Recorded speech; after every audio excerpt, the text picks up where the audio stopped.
Instead, we see a rising me-first, win-lose mindset, where it's every country for itself. Some are even prepared to use aggressive or coercive means to get what they want at the expense of others. Meanwhile, global institutions are getting weaker and long-standing norms of cooperation are breaking down. One major concern is the US-China relationship. America views China as a strategic competitor and threat, which must be dealt with now while America still has the advantage. China says it is ready for a tariff war, a trade war, or any other type of war. The US has now threatened an extra 50% tariff on China, and China says it will fight to the end.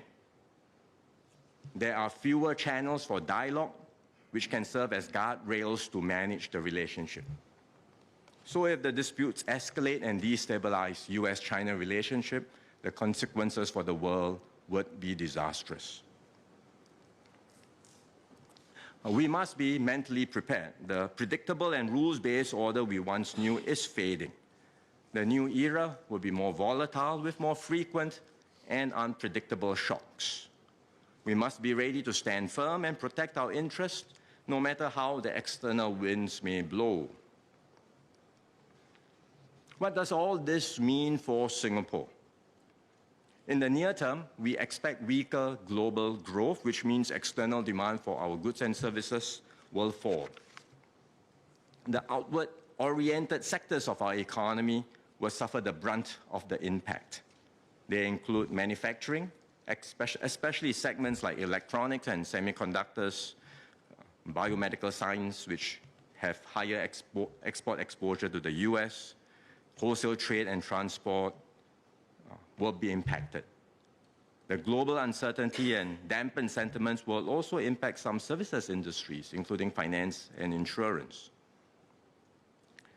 Singapore may or may not go into recession this year, but I have no doubt that our growth will be significantly impacted. We had originally projected GDP growth of 1 to 3% for 2025. MTI is reassessing the growth forecast and will likely revise it downwards. Slower growth will mean fewer job opportunities and smaller wage increases for workers. And if more companies face difficulties or relocate their operations back to the US, there will be higher retrenchments and job losses. For now, the measures announced in this year's budget will provide support for any short-term strain. We have a comprehensive package of measures for households and individuals. They will receive CDC vouchers, SG60 vouchers, and USAVE rebates to help with their cost of living. And there are targeted measures like increased ComCare assistance for the more vulnerable groups. We are also supporting workers through investments in Skills Future. And those who find themselves involuntarily unemployed will receive help to get back on their feet through the Skills Future Job Seeker support, which will start later this month. We've also rolled out measures in the budget to help businesses. There are short-term support measures through corporate income tax rebates, as well as schemes to boost their productivity and competitiveness and to pivot to new markets. Our economic agencies are also engaging the firms impacted by the tariffs to better understand their responses and see how we can support them and assist them with any specific issues they face. Nevertheless, the situation is fluid and can change quickly. We will therefore set up a task force chaired by DPM Gan Kim Yong to help businesses and workers address the immediate uncertainties, strengthen their resilience, and better adapt to the new economic environment. In addition to our economic agencies, the task force will include the Singapore Business Federation, the Singapore National Employers Federation, and the NTUC. We will continue to monitor developments closely. The government stands ready to do more if and when necessary. We have the resources to do so because of the financial discipline and prudence we've exercised over the decades. In this new environment, Singapore must redouble our efforts to remain a key node in global flows and a trusted business hub. We will forge closer links with like-minded partners who share our commitment to open and free trade. The US may have decided to turn protectionist, but the rest of the world does not have to follow the same path.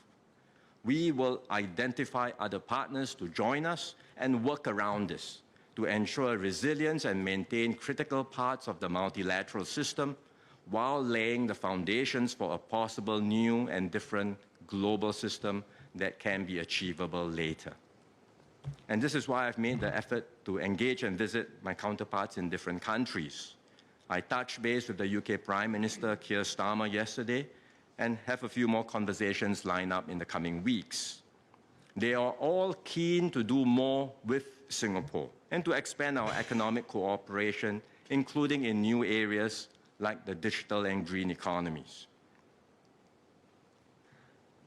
In particular, we will strengthen our collaboration and integration within ASEAN.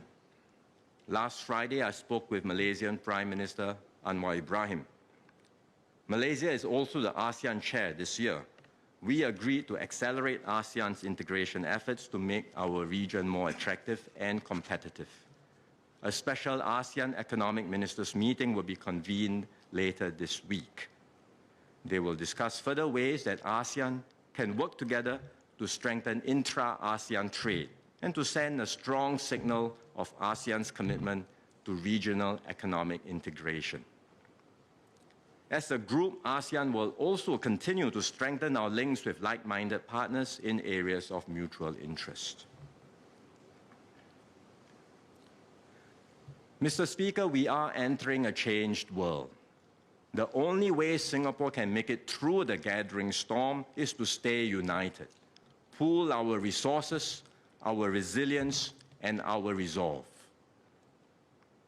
The government will do everything we can to steer Singapore through the choppy waters and make sure no one is left behind.